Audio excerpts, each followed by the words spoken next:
I'm not gonna play a song or anything. I'm just gonna, you know how they do. They talk all soft.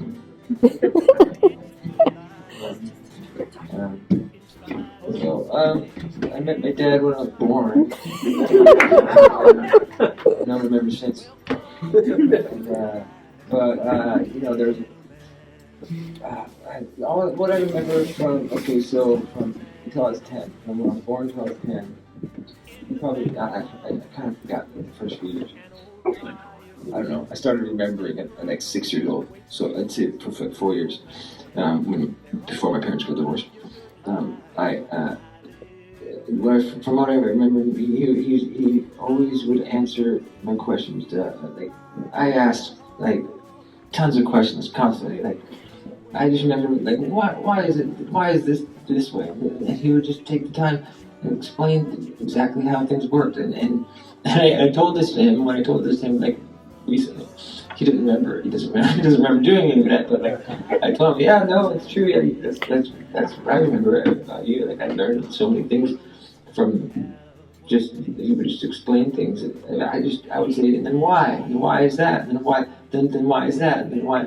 And he must have thought I was being sarcastic or whatever. But he'd take the time to answer my questions, and I don't know. So in that sense, in a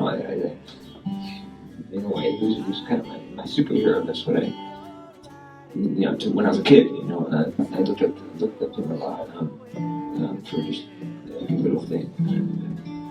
Never got annoyed with my constant asking of questions and stuff. And then I moved to California for 20 years. So from 10 to 30, lived down there, and he stayed up here in Washington. And I had a studio down in California of my own, even like little things like the studio I had down there. We ended up buying the same software and the exact same mixer, like without even talking to each other. Like when we talk, I'd say like, yeah, you have that mixer too. Yeah, we both have this. So we like without even talking, we both bought the same exact gear. And so there's always been like some kind of that kind of connection with me and him, even from afar. When I was when I was 30, I decided I wanted to get to know him as an adult too. Before he wasn't here anymore. So I moved up. I came to visit Vashon. He was on Vashon at the time, and I came to visit, and he was in a play at Ramadak, and he was playing Ghost of Christmas Present at the time. And I just loved the theater community up here so much. Like in LA, everyone's an actor. Like it doesn't matter who you. It doesn't matter it doesn't matter where you go. Everyone's like they work at a video store and they're an actor. It could be any dental assistant. They're an actor too. Everyone's actors. Everyone's trying to be. Everyone. They literally moved there to become actors. And I loved the art of acting. And I got I did a few commercials and had an agent for a while. But I always, would come home, or when I wasn't working, doing that, I'd be in my studio making music, and I did more of the electronic type stuff. But I like to mix the electronic beats with hybrid guitar sounds and like a hybrid sound. I don't know, like electronic and acoustic sound. So I taught myself to play guitar when I was 18. So I'm kind of like what's it called? Didactyl. Autodidact. Autodidact. I never understood the auto part of it, but maybe I'll teach myself that. Later. Right. Okay. Well, yeah, and then here, if I'm an autodidact, then why am I talking about all the things that my dad taught me? So maybe it was just the other part he left for me to figure out. And that's kind of what I don't know. There's lots of things I couldn't get away with too. Like tie my shoe or zip in my jacket, I couldn't complain. Like if a zipper got stuck or whatever, like he would just give me this look, like really, like you're gonna, like, like you're gonna complain that you can't tie your shoes. Like, cause I couldn't argue with him. I was like, okay, you're right. And I've got double the fingers, and so I should be able to. So yeah, I didn't get to complain. I didn't have much room to complain with any of those things, which is good, I guess. I imagine if he had both his and he obviously was given just one because that's all he needed. Because I couldn't imagine how much he would have done if he had double. He's done more with one than most people with two have done. So I mean, he built the first cabin we lived in, I think, with his own hand, and built his last house that he lived in too, I guess. But and many in between that I think, yeah, like there was some like electrical closets that he turned into a home, like an apartment, the complex. You guys, is that place still livable? Oh gosh, I totally forgot all about that. But anyways, so then yeah, I really wanted to know him as an adult, and he always.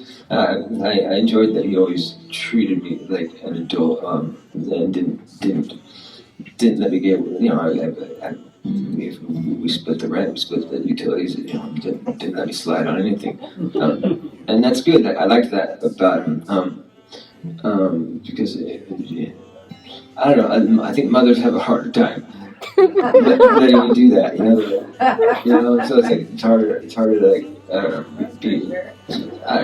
it's like, they're more like, oh, yeah, I don't know, if dads are superheroes, then moms are like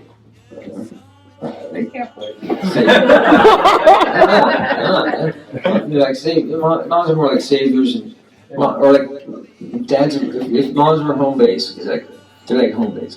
Then the dads would be like just home runs, right?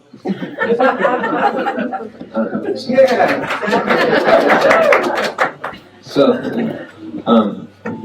but yeah, so whatever. He was, as an adult, okay. So as a kid, superhero this, but as an adult, he was more just he was one of my best friend, really. And he was a large child, I mean, that's what they do in the most best ways, he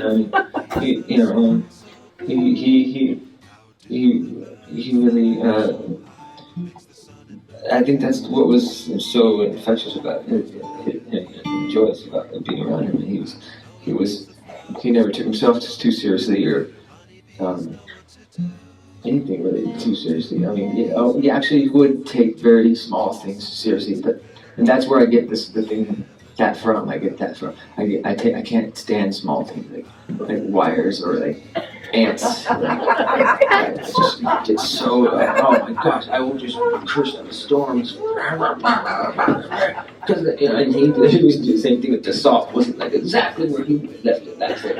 Where's the salt? And it was like it would be just right over like 4 inches where he was about to keep it, if it's not the exact same spot. So I'll probably become like that as I grow up. Just become more particular. But and so that was the other thing. Deal with him, like if you don't put stuff back in the exact same spot, and some of the things had to do with the fact that he when he'd open something, he'd want to have it, or when he'd get mail, he'd want the key to be on a certain side because he's driving with like this hand and shifting with the stuff. The keys got to be accessible to him.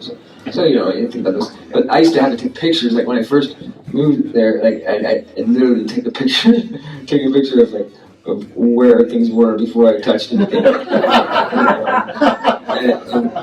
that was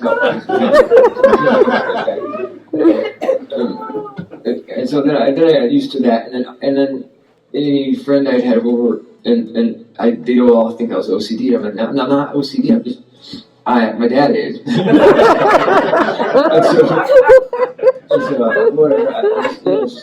He's just very particular about things. So if you borrow this, and matter of fact, that salt thing wasn't me. That was a friend of mine had over eating dinner that night, and so he didn't put the salt exactly back. And so I heard I wasn't sure what happened. Actually, I didn't know he didn't put the salt back. Right? So why would he tell me that? Oh, by the way, the salt 5 years ago.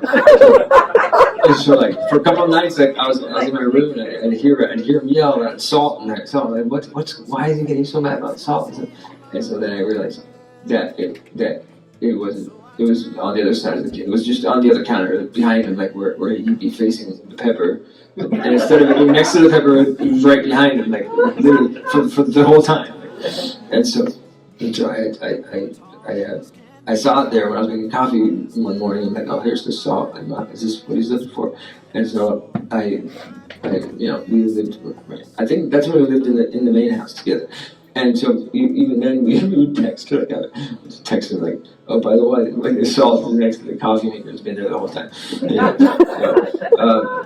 But yeah, so we lived on the same property, right near each other all the time. Well, if we weren't in the same house, then we eventually built his studio out and had his own little place, and then I had my little place. And so we were like literally neighbors. But we would text each other like all the time, like. And like sometimes months would go by and I wouldn't see him at all. And this was like, like in winter, you don't feel like it's gross out. You don't want to go outside. So you text, and I didn't have like a door into his house, like from my house. It was totally separate things. But towards the last few years, I mean, as I noticed his just overall strength and endurance kind of slowing down a little. Like we used to at least have a building project every summer, like where we do something, remodel something, or expand something, build lumber stuff. And then I started just doing that on my own and more and more. And so I kind of noticed and then he developed arthritis and carpal tunnel. I think this was maybe like a decade ago or something, and it didn't hit me that I'd never hear him play an instrument again for a while. Like I was like, oh wow, like he can't play guitar or piano. And I don't know if you heard some of his piano playing on the slideshow, but there's tons of other songs that aren't on the slideshow. If anybody's interested in, I've got them, so I could put them up on, I don't know, Bluetooth, or no, not Bluetooth, Drop box. Same thing, it's a blue box. So, I don't know, put them somewhere if he doesn't have them available already, but there's like, I know there's tons that people haven't heard, and some of my favorite ones of his are ones that he doesn't think. He doesn't think that he's like, oh, I don't know about that. Like, no, that is a hit right there.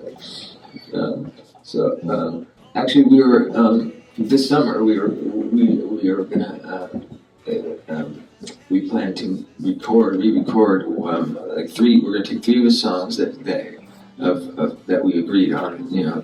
That ones that I thought were really good, that weren't produced very well, like he did, back in the '80s, or at least not produced to the scale or the likeness of what he's been doing for all you guys, and I wanted him to do something for him, and he's so stubborn. He still didn't want to do it.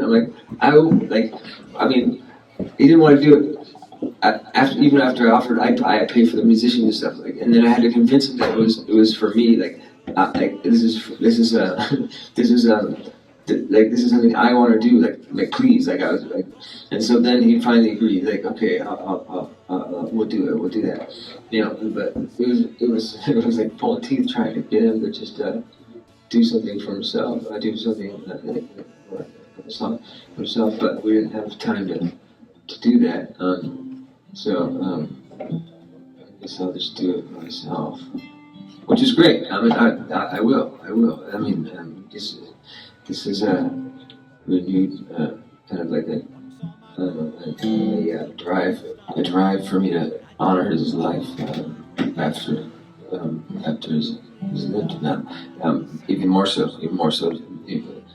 than I wanted to when he was alive. So.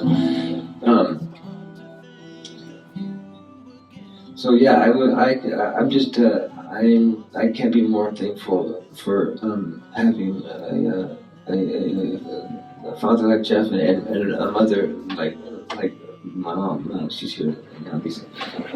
Which was his first and only wife. He never remarried, so that means something, right? That's good. He never loved anyone again as much as or it was so bad that he never wanted to take it. I don't know. It's the kind of feeling. It can be a good thing or a bad thing. When I found out that what vasectomy was, and that it's kind of the same feeling, like, oh wait, was I that bad? Or you know. Can I just pretend that, oh no, I'm not Jordan. You're like, well, once you were born, you made me so happy, I didn't need that for having more kids. So, that's definitely it. I'm convinced that's it. I don't want any more. So, maybe, never wanted to reverse. No funny pages or anything like that.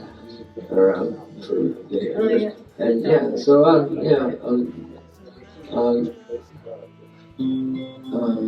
that's so I guess I've seen so many types of parents, I guess, especially here on Passion. I didn't know how bad it could get. No, none here actually. No. But I just didn't know parents. I didn't know kids had parents that I don't know, that were just on drugs or figures or on crack and stuff. I knew that existed in LA, but not on Passion. But there's some, but not a lot. Just in general. I'm just talking in general. I'm just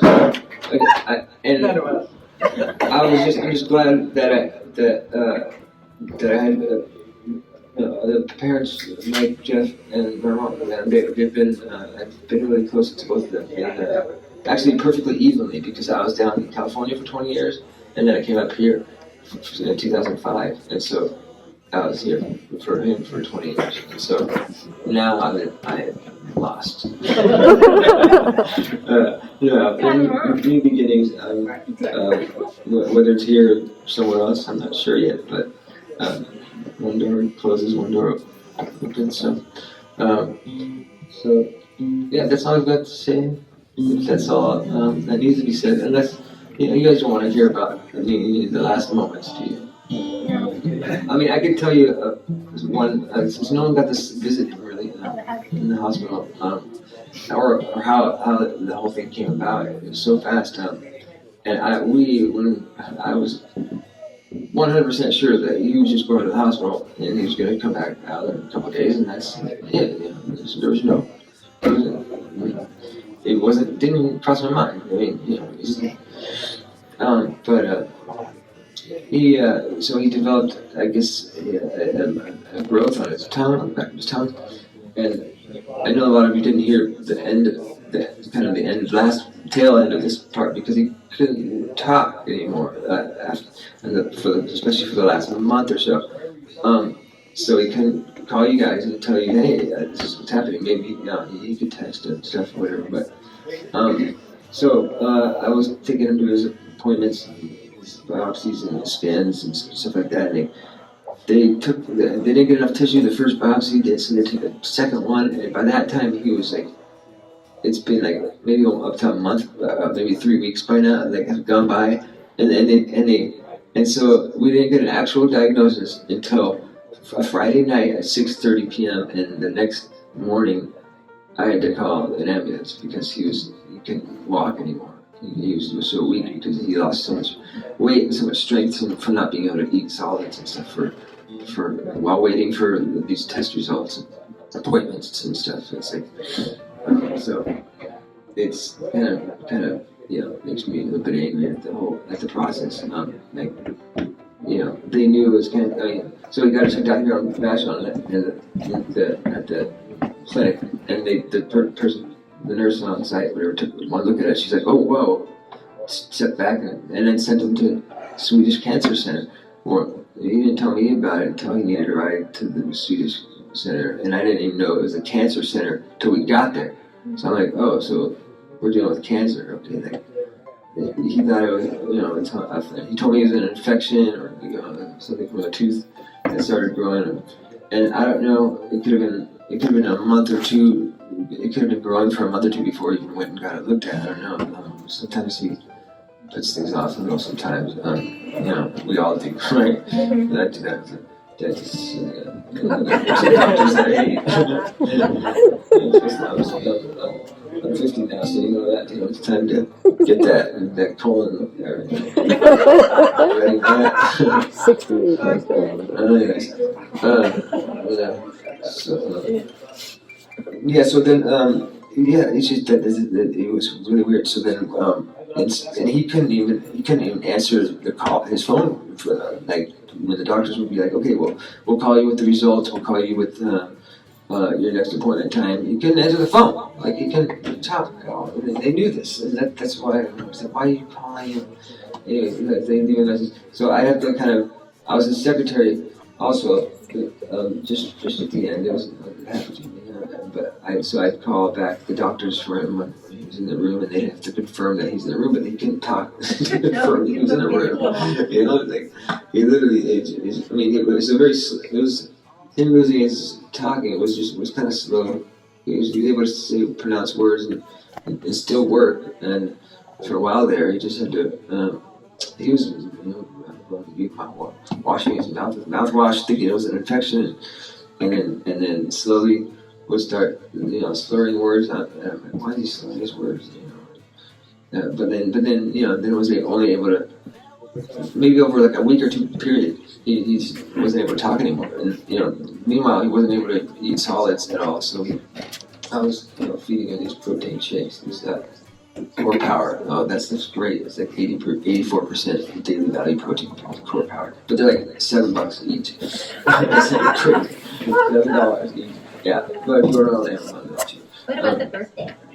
Birthday what? Oh yeah, so anyways, he had a birthday, he turned 77 on August 12th, and he died on August 31st on a Sunday, so the very last day of the month, and the very last day of the week, at night.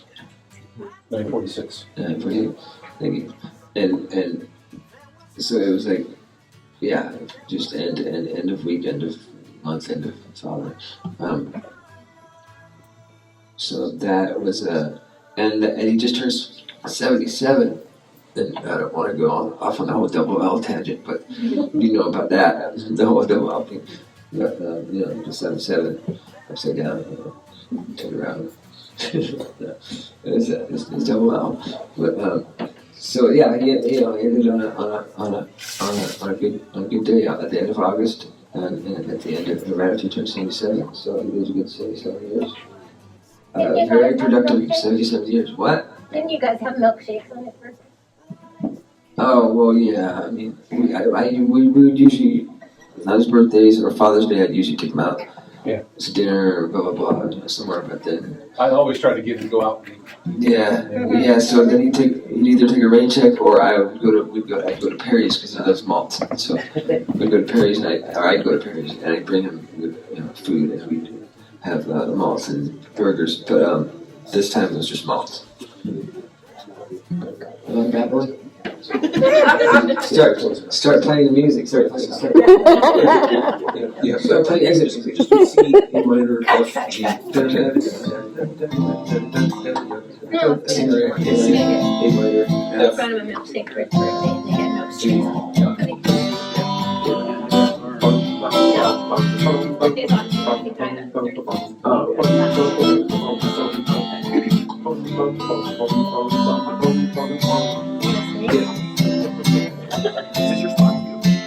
Oh, what? That's my area? No, just F. See what? C, A minor.